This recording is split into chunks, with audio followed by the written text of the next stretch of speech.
প্রিয় ভিউয়ার্স, আজকে আমরা আলোচনা করব হচ্ছে কি ইংরেজি বানানের নিয়ম। ইংরেজি আপনার অনেকে আমরা ইংরেজি পারি, কিন্তু কথা হচ্ছে ইংরেজি বানানের কারণে ইংরেজি পরীক্ষার হলে বিভিন্ন প্রতিযোগিতামূলক পরীক্ষায় এবং নানা জায়গায় ইংরেজি বানান আমরা ভুল করি। কিন্তু আমরা তো জানি না যে আমাদের প্রায় হচ্ছে কি আপনার কত পার্সেন্ট, প্রায় হচ্ছে আমাদের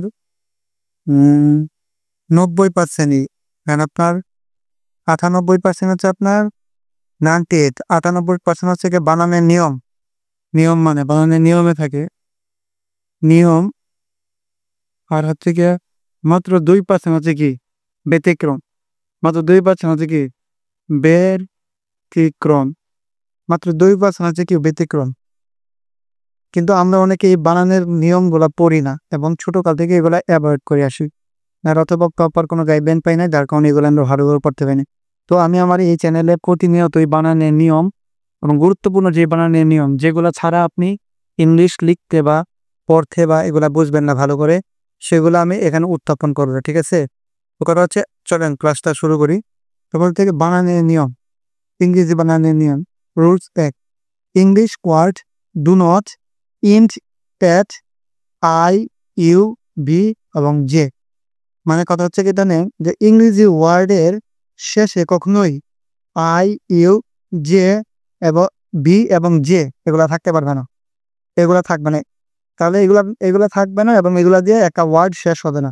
যেমন আপনার দিয়ে আমরা লিখি blow, BLO blow, BLU blow. এখানে কিন্তু আপনার ইংরেজি ওয়ার্ডের যে উচ্চারণটা, এখানে কিন্তু একটা ওয়ার্ড হয়ে গেছে, যে ব্লো একটা ওয়ার্ড হয়ে গেছে, কিন্তু কথা হচ্ছে ইউ তো থাকতে পারবে না। কিন্তু আমরা তো জানি ইংরেজি বানানোর ক্ষেত্রে পিছনে কি থাকতে পারবে, ইউ থাকতে পারবে না। এই জন্য আমরা কি আনবো, একটা ওয়ার্ড আনবো, এটাও বর্ণ আনবো, সেটা হচ্ছে কি ই। একটা লেটার নিয়ে আসলাম, সেটা হচ্ছে কি ই। এটা কি BLUE, এই জন্য আমরা ই আনছি। এই জন্য আমরা অনেকেই দেখি যে ইংরেজি বানানোর ক্ষেত্রে আমাদের ই থাকে, এবং কোথায় ই থাকবে কখন ই থাকবে না ইংরেজি শব্দের শেষে, ওইটা আমরা বুঝি না। আজকের এই ক্লাসে আমরা ক্লিয়ার হয়ে যাবে। এখন ডাই, ডাই এটা ওয়ার্ড উচ্চারণটা হচ্ছে ডাই। এবার ডাই যদি থাকে তাহলে শব্দের এটা এক শর্ট সিলেবল, ছোট একটা সিলেবল, এই শর্ট সিলেবাসে ডাই আছে।